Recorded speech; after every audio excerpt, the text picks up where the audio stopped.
যুবক ছেলে টাঙ্গা চালিয়ে দিন গুজরান করে পরিবেশন করে। তো তার কাজ ছিল টাঙ্গা চালু করার আগেই তখন এই ঠাকুর বাড়ি সেই পুরন দাগটা ছিল না, পাকা টাকা কিছু ছিল না, সে মোরামের রাস্তা আপনারা অনেকে দেখেছেন, আমার চেয়ে যারা সিনিয়র আছে। তো সে টাঙ্গা চালানো শুরু করার আগে তার পরিবহন কাজ যাত্রী ধরার আগে সে প্রথমে তার কাজ ছিল মানে খেয়ে এসে বাড়ি থেকে এসে ঠাকুরকে সে পেট ভরে খেয়ে এসছে, তো উগলাচ্ছে গালি, ঠাকুরের নামে প্রথম 1 ঘন্টা গালাগালি দিনের পর দিন যত রকম গালি দিতে পারে। আর সেই একটু আগে বললাম যে ঠাকুর দেবেন গালি দিচ্ছে, অনেকে মারতে উদ্যত, তোমাকে তো বলিনি। ঠাকুর আরো হাসি মুখে আর আগ্রহ সহকারে মাথা বাড়িয়ে শুনতেন গালি। কারণ ঠাকুর বললেন যে দেখ 3 দিন 4 দিন ধরে দেওয়া গালি আমি শুনেছি, যতই অশ্লীল শ্লীল ঠাকুর আমি জানি না, কিন্তু একদিনও পুরনো গালি দেয় না, রিপিট করে। আপনি দেখেছেন মায়েদের ঝগড়া হলে, দেখেছেন 10 বছর আগে ঝগড়া দেখে থাকেন মায়েদের, 10 বছর পরে দেখবেন ওই ঝগড়ায় একই গালি ব্যবহার করে। কেন জানেন? মহাভারতের যুদ্ধের মধ্যে তীর ছুঁড়ে কেউ তীর ছুঁড়ে মাঝখানে দেখা হয়, এর গালিটা ওর গালির সঙ্গে মাঝখানে দেখা হয়, কিন্তু গালিটা সংগ্রহ হয় না।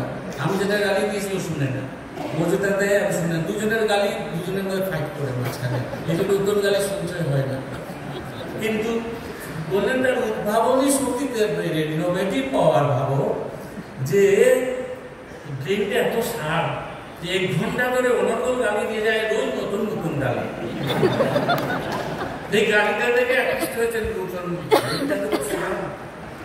বিঘ্ন মেধাটা ডেকে আনতো, ডেকে আনা হলো তাকে, বললেন তুই পড়াশোনা করবি? পড়াশোনা আমি এই টাকা চালাই বলে আমার বাড়ির লোক খেতে পায়, যে সবাইকে আপনি উপকার শাখার বুদ্ধি করছেন, আমি তা বলছি না।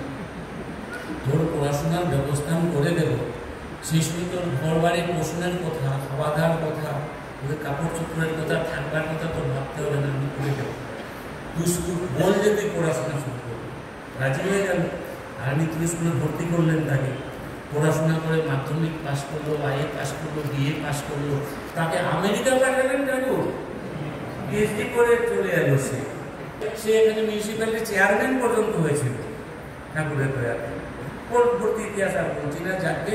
কিন্তু আমি বলতে চাইছি যে সেই লোকটা যে অমানুষ ছিল, তার মধ্যে মনুষ্যত্বের জাগরণ ঠাকুর করেছিলেন। কারণ তিনি শ্রীহার, কারণ তিনি সর্বজ্ঞ, তিনি জানেন।